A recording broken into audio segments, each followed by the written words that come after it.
Good morning students, welcome to my YouTube channel. Dear students, आज हम बात करने वाले हैं जो कि टॉपिक आप देख पा रहे होंगे आपके सामने है वॉइस यानी कि वाच। इसको टोन भी कह सकते हैं अगर इसका सिनोनिम्स देखें तो।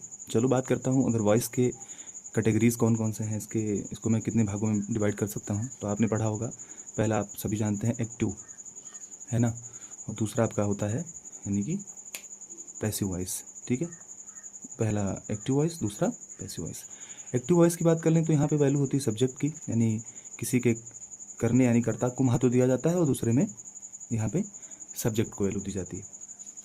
अब आप ध्यान से समझिएगा आगे, एक्टिव और पैसिव। हमारे जो इंग्लिश ग्रामर की बात करें तो इसमें कुल मिला के जो टेंस होते हैं ना, पहले तो मेन 3 हैं, 3 के 4 पार्ट भी हो सकते हैं। ओवरऑल 12 टेंस होते हैं और इन 12 टेंस की अगर मैं बात करूँ तो आप ध्यान से समझिएगा, ये टोटल कितने टेंस हैं? 12। 12 टेंस होते हैं और आपको मालूम होगा कि 8 टेंस का पैसिव बनता है, यानी जो हमारे 8 टेंस है ना, इनका पैसिव बनता है, पैसिव बनता है, बाकी का पैसिव नहीं बनता। आप समझिएगा। तो वो 8 कौन कौन से हैं, एक बार और चीज़ें क्लियर कर दे रहा हूँ। एक्टिव को आप कहते हैं कृतवाच्य, है ना, और इसको कहते हैं आप कर्मवाच्य। ठीक है, यानी एक में कर्ता को की प्रधानता होती है और एक में उसके कर्म की प्रधानता होती है। आगे बात करें तो ये जो 8 टेंस होते हैं, स्पेशली आप ध्यान से समझिएगा कौन कौन से नहीं बनते, यानी ऐसे कौन से टेंस हैं जिनका पैसिव नहीं बनता है। तो आप ध्यान से समझिए, मैं आपको क्लियर कर दे रहा हूँ। जितने हमारे जो परफेक्ट कंटिन्यूअस होते हैं, ध्यान से समझिएगा, यानी ये जो परफेक्ट कंटिन्यूअस टेंस हैं इनका पैसिव आप नहीं बनाएंगे। अगर बात कर लें, और एक जो आपका मेन टेंस है फ्यूचर कंटिन्यूअस, ये जो हमारा फ्यूचर कंटिन्यूअस होता है इसका भी पैसिव नहीं बनता है। अब बाकी बात करते हैं कि किन ऐसे कौन कौन से सेंटेंस है, यानी वो कौन से टेंस है जिनका पैसिव बनता है। तो चलिए शुरू करते हैं, उनके बारे में डिटेल में जानकारी लेते हैं। ठीक है बच्चों, उम्मीद करता हूँ आप समझ गए होंगे कि पहला जो टॉपिक है आपका वॉइस यानी कि एक्टिव पैसिव। एक्टिव पैसिव में पहला है एक्टिव, दूसरा है पैसिव, एक कृतवाच्य और दूसरा कर्मवाच्य। एक में कर्ता को प्रधानता दी जाती है, एक में उसके काम को महत्व दिया जाता है। अब एक बार ध्यान से समझेंगे कि जो हमारा पैसिव कैसे बनता है, एक्टिव पैसिव कैसे बनेगा। तो जो हमारा पहला टेंस होगा वो होगा हमारा सिंपल प्रेजेंट। कौन सा आएगा? आपके सामने आएगा सिंपल प्रेजेंट। यहाँ पे क्या लिखेंगे आप? Simple present. ध्यान से समझिएगा, सिंपल प्रेजेंट। अब सिंपल प्रेजेंट का जो पैसिव बनता है वो क्या होता है, ध्यान से समझिएगा। अगर मैं बात करूँ इसका पैसिव कैसे बनेगा, क्या लिखेंगे, इसके स्ट्रक्चर की बात क्या होगी, ध्यान से समझिएगा।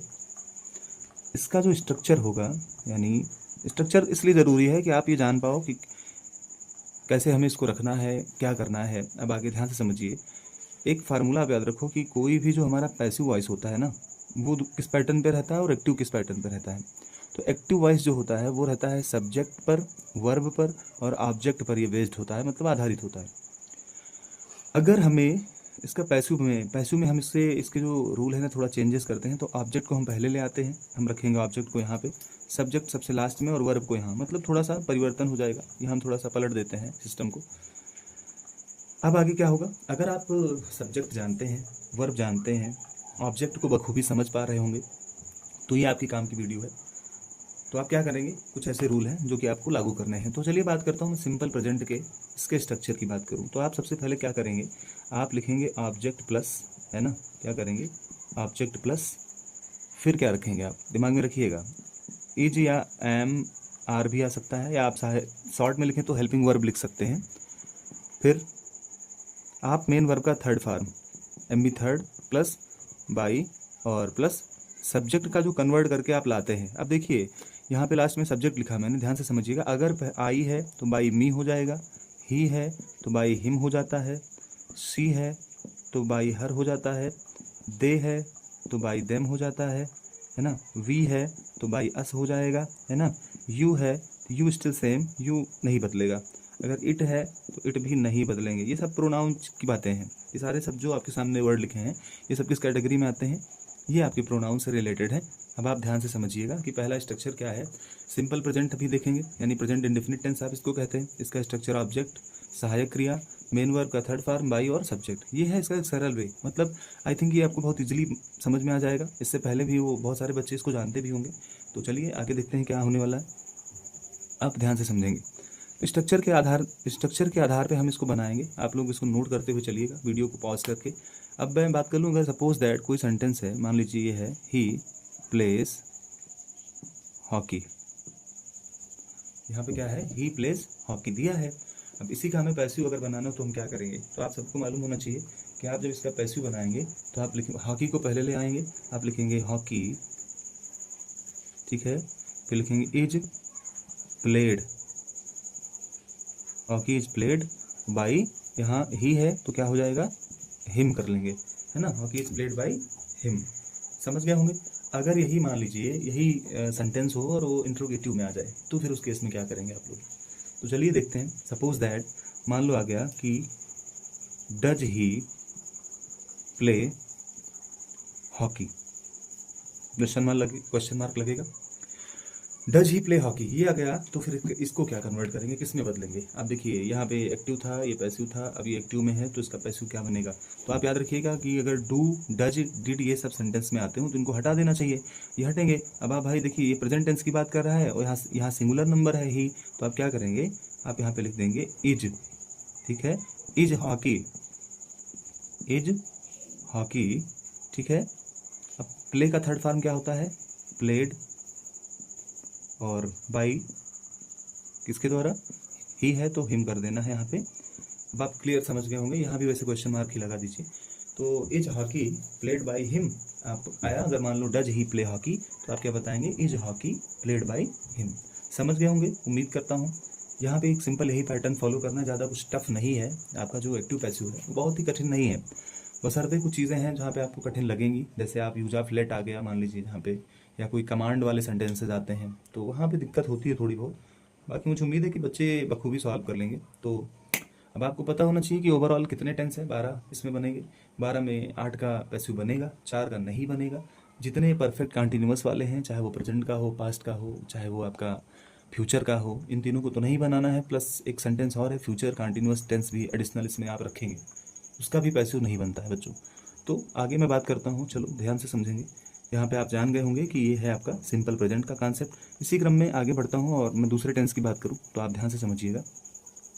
एक ब्रीफ इन्फॉर्मेशन देता हूँ, इसको डिटेल में भी मैं आगे आपको पढ़ा दूंगा, कोई दिक्कत नहीं है। तो आगे ध्यान दीजिए। दूसरा टेंस आएगा हमारा कंटिन्यूअस का, कौन सा, यानी दूसरा टेंस आएगा हमारा प्रेजेंट का ही है, ये प्रेजेंट कंटिन्यूअस, ठीक है, टेंस। अगर मैं इसके स्ट्रक्चर की बात करूँ तो आप क्या बनाएंगे भाई, इसका जो स्ट्रक्चर होगा वो कैसे आप लिखेंगे, किस तरह आप बनाएंगे, ध्यान से समझिएगा।